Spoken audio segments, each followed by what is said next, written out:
Bonjour et bienvenue dans cette nouvelle édition de la Revue Caraïbe. Nous vous proposons une lecture de l'actualité du troisième trimestre 2015 dans la région. La crise migratoire entre la République dominicaine et Haïti perdure. Les deux pays frontaliers entretiennent des relations très tendues depuis fin 2013. La raison ?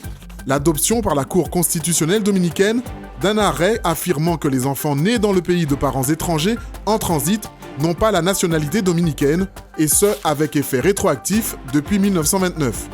Des centaines de milliers de personnes, majoritairement descendantes d'Haïtiens, se sont ainsi retrouvées sans papier et sous la menace d'expulsion. Très relayée par les médias à l'échelle régionale et mondiale, la nouvelle a provoqué un flot de réactions d'indignation et d'opposition. Sous pression, le gouvernement dominicain a fait passer une loi de naturalisation en mai 2014 et mis en œuvre un plan national de régularisation pendant un an jusqu'au 17 juin dernier. Des milliers d'habitants ont ainsi pu obtenir des papiers. Plus de 65 000 personnes, selon les autorités dominicaines, auraient cependant quitté volontairement la République dominicaine pour Haïti entre le 18 juin et début août. Mais d'après différents observateurs, la peur des déportations et des violences aurait motivé leur départ. Le 14 août, la République dominicaine a officiellement repris les déportations des personnes considérées comme des immigrants illégaux. Le gouvernement haïtien qui doit accueillir ces nouveaux venus fait face à une crise humanitaire croissante. En proie à une crise économique sans précédent, Porto Rico n'a pas honoré le remboursement de 58 millions de dollars le 3 août dernier. Le territoire est connu pour sa dette élevée de 67 milliards d'euros, mais ce défaut de paiement a néanmoins constitué une première dans l'histoire de l'archipel caribéen. L'état financier catastrophique de Porto Rico lui a valu d'être surnommé la Grèce des Caraïbes, les deux pays ayant en commun une incapacité à rembourser la dette et un égal besoin de plans de restructuration, tel que l'annonçait le gouverneur Alejandro García Padilla le 29 juin dernier. Cependant, les causes en sont différentes. Les difficultés économiques de Porto Rico ont empiré suite à la disparition en 2006 du système d'exonération fiscale dont bénéficiaient tous ceux qui investissaient sur ce territoire.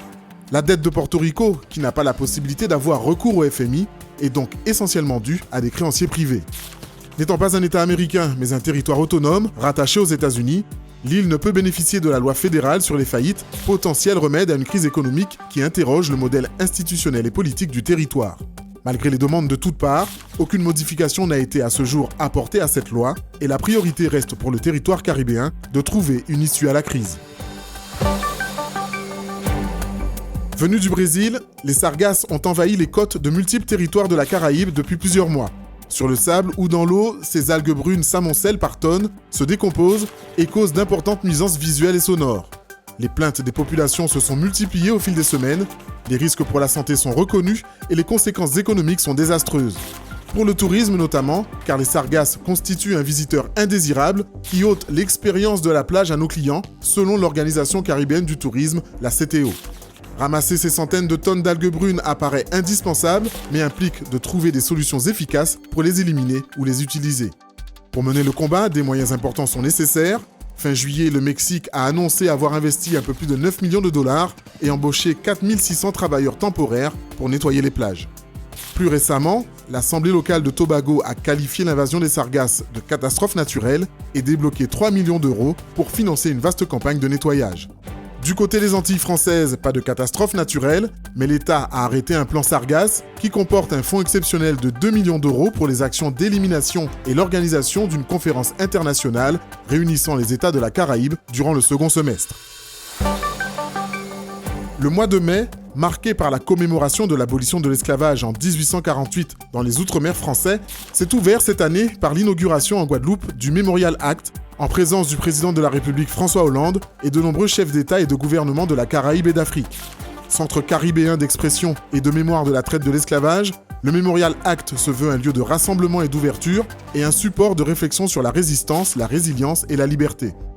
L'inauguration de ce centre caribéen a été très soulignée dans la Caraïbe, où les célébrations de l'abolition, émancipation de 1834, perdurent dans les pays caribéens anglophones au fil des années.